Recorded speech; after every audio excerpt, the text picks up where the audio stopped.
এনসিপির আস্তানা ভেঙে দাও, ঘুরিয়ে দাও। বিরোধী দলের পতন ঘটাতে মাননীয় প্রতিমন্ত্রী সাহেব জনাব ইশরাক ভাই, এক সময়ের তুমুল জনপ্রিয় ব্যক্তি, যিনি যার কর্মী প্রেস ক্লাবের সামনে থেকে, যদি প্লেস ভুল না করে থাকি, তৎকালীন সময় সম্ভবত 18-র দিকে পুলিশে নিয়ে যাচ্ছিল, সব উপেক্ষা করে তিনি ঝাঁপাইয়া পড়ছিল, কর্মীকে ছিনে নিয়ে আসছে প্রেস ক্লাবই, যদি আমি ভুল না করে থাকি। তো এখন সেই সময়ের জনপ্রিয় ব্যক্তি, ওই ভিডিও দেখে তার ফ্যান হয়েছিলাম। এর পরক্ষণে ইশরাক ভাইকে কখনো কখনো, ইশরাক ভাইয়ের পেজে গেলে একটা ছবি পাওয়া যাবে, পিছনে টিনের বেড়া, অন্ধকার, মশামাছি, এরকম টাইপের আর কি, একদম প্রত্যন্ত অঞ্চল, গ্রাম, এরকম একটা ব্যাপার। মানুষ ক্ষমতার চেয়ারে বসলে অতীত ভুলে যায়, নাকি অতীত থেকে মানুষ শিক্ষা নেয় না, যাক এটা যাদের যাদের ব্যাপার। ব্যাপারটা হলো কি, পুরনো রাজনীতি দিয়ে কি এই ডিজিটাল যুগে চলা কি সম্ভব?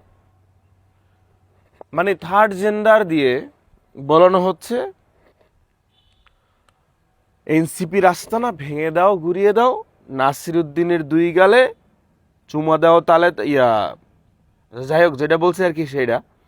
এখন নাসিরুদ্দিন পাটোয়ারিকে কেন্দ্র করে পুরো এনসিপির আস্তানা তো আপনি ঘুরিয়ে দিতে পারেন না।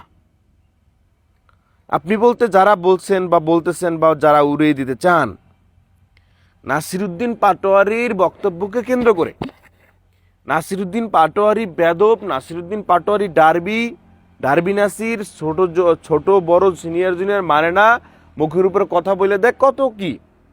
এখন নাসিরুদ্দিন হ্যাঁ ঠিক আছে, নাসিরুদ্দিন পাটোয়ারি এনসিপির বিশেষ অংশ, কিন্তু সেই জন্য নাসিরুদ্দিন পাটোয়ারিকে কেন্দ্র করে আপনি এনসিপির আস্তানা ভেঙে দাও, ঘুরিয়ে দাও।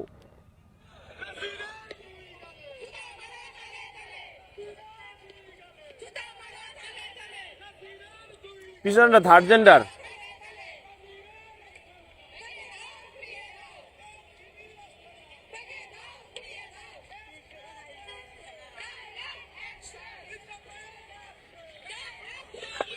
ইশরাক ভাইয়ের অ্যাকশন, যাই হোক, ইশরাক ভাইয়ের একটা সময় ফ্যান ছিলাম, এখনো আছি।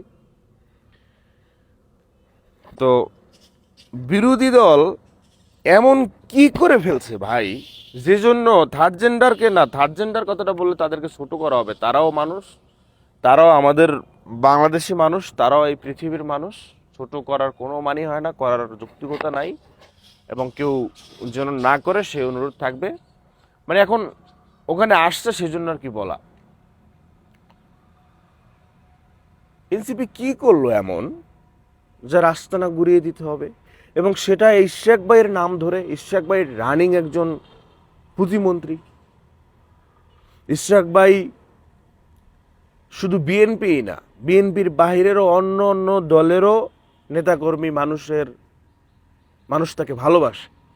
এখন বাসে কিনা সেটা মানুষের ব্যাপার, সেই সময়ের কথা আমি মনে করাই দিলাম। তাহলে ইশরাক ভাইকে নেমে কেন মানে এনসিপির আস্তানা ঘুরিয়ে দিতে হবে, বিরোধী দলের পতন ঘটানোর জন্য রাস্তায় নেমে যেতে হবে? বিএনপিতে, যুব দলে, ছাত্র দলে, মূল বিএনপিতে কি আর নেতাকর্মী নাই? ইশরাক ভাইকে নেমে রাজপথে মিছিল করতে হবে? ইশরাক ভাই তো এখন একজন প্রতিনিধি।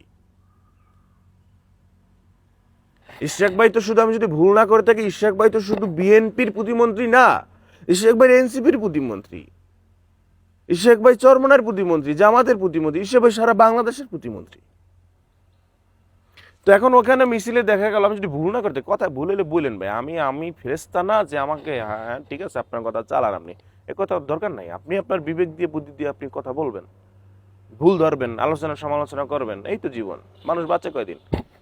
টু দ্য পয়েন্টের কথা, যে এইখানের কিছু কিছু মহিলা, তাদেরকে প্রশ্ন করা হইলো যে কিসের জন্য আন্দোলনে আসছেন, কি জন্য আসছেন, উনি কিছু বলতে পারে না। একটা সময় কিছু একটা বলতে চাইলো, আবার অন্য মহিলা মুখ চেপে দিল যে না বলো না। আবার কোনটা বললে কেন, গিয়ে বলে যে আমি ঢাকা বিশ্ববিদ্যালয়ে সায়েন্স নিয়ে পড়ি, অথবা ইন্টার সেকেন্ড ইয়ারে পড়ি, সেটা সমস্যা না? তো সেই জন্য মনে হলো যে নাসিরুদ্দিন পাটোয়ারিকে কেন্দ্র করে, যদি নাসিরুদ্দিন পাটোয়ারি বিশেষ অংশ এনসিপির, এখন সেই জন্য যদি তার কি পুরো বাংলাদেশের এনসিপির আস্তানা, মানে নেতাকর্মীদের আস্তানা, সেটাই যদি ঘুরাই দেন, তাই তো সেটা সুন্দর দেখায় না। আর বিএনপির ভিতরে যারা মানে হচ্ছে গিয়া পিওর দেশপ্রেমিক মানুষ এবং মাথায় মাল আছে, তারাও চিন্তা করে যে এনসিপি আগামী দিনের সম্ভাব্যময় একটা পার্টি। তারা সালাউদ্দিন সাহেব বলছে না যে এনসিপিও ক্ষমতায় আসবে কিন্তু একটু টাইম লাগবে, সো সেই রাস্তাটা ঘুরিয়ে দেওয়া, ভেঙে দেওয়া, এরকম মানুষ ভাড়া করে নিয়ে আইসা কোথায় মুরব্বী কাকি কোথায় কি বেস্ট কি করতো না করতো ধরে নিয়ে সবাই নিয়ে আইসা মনে করেন যে এভাবে কথাবার্তা বলা, এগুলোতে আরো কি হয়, আরো ইয়ং প্রজন্মের কাছে, ছাত্র জনতার কাছে, মানুষের কাছে গ্রহণযোগ্যতা হারায়। যে এখন এনসিপি রাস্তা না ঘুরিয়ে ফেলতে হবে, ভেঙে ফেলতে হবে। নাসিরউদ্দিন পাটোয়ারিকে কেন্দ্র করে, নাসিরউদ্দিন পাটোয়ারি একটা জিনিস, এনসিপির বিশেষ অংশ, পুরো এনসিপি আর একটা জিনিস। এটা এই পুরো এনসিপিতে তো সারা বাংলাদেশের মানুষ কানেক্টেড, তাই না? এখানে এখানে আমার মনে হয় না মানে এক মানুষকে কেন্দ্র করে পুরো এনসিপি রাস্তা না ভেঙে দেওয়া, ঘুরিয়ে দেওয়ার কোনো মানে আছে বা যৌক্তিকতা আছে বা কথা উঠানো উচিত। এটা হলো একটা পয়েন্ট। দ্বিতীয় পয়েন্ট হচ্ছে যে পুরনো রাজনীতির যে ব্যাপার, পুরো এইগুলো করতেও স্বৈরশাসক মানে মানুষ মানে হল থেকে এরকম ইডেন কলেজের মেয়েদেরকে ঢাকা বিশ্ববিদ্যালয়ের মেয়েদেরকে বইলে চালাই দেওয়া হইতো মিছিলে, হয়েছে এরকম। ঢাকা বিশ্ববিদ্যালয়ের মেয়েরা অনেক সময় ফোর্স করতে পারতো না ঢাকা বিশ্ববিদ্যালয়ের মেয়েদেরকে, ফোর্স না করতে পারে কি করতো, ইডেন কলেজ থেকে হোম ইকোনমিক্স থেকে মেয়েদেরকে আইনে তারপর কি করতো, চালাই দিত ঢাকা বিশ্ববিদ্যালয়ের মেয়েরা। ইনস্ট্যান্ট রাত 12টা 1টা 2টা বুঝি না, দুপুর বৃষ্টি ফ্যান ব্যান বুঝি না, বেলা বুঝি না, ডাকতেছে ভাই প্রিয় অভিভাবক নিয়ে আসছে, নাহলে উপাসে হলের সিটে থাকতে দিবে না, বাজাই দেয়, জোর জুলুম করে।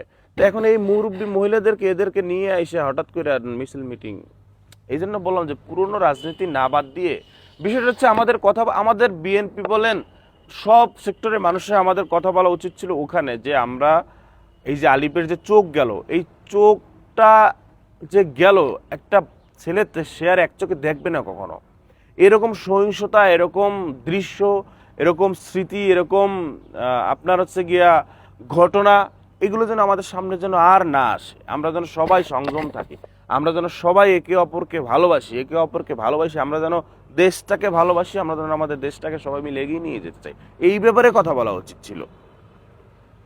এবং সেই জায়গাটাতে নিজেদেরও প্রতিবাদ করা দরকার ছিল যে মারামারি করছোস, চোখের ভিতরে রড দিয়ে লাঠি দিয়ে গুঁতো দিয়া, চোখের সাথে তোর বাচ্চা একটা ছেলের সাথে কি শত্রুতা, এই ব্যাপারে আমাদের কথা বলা উচিত ছিল।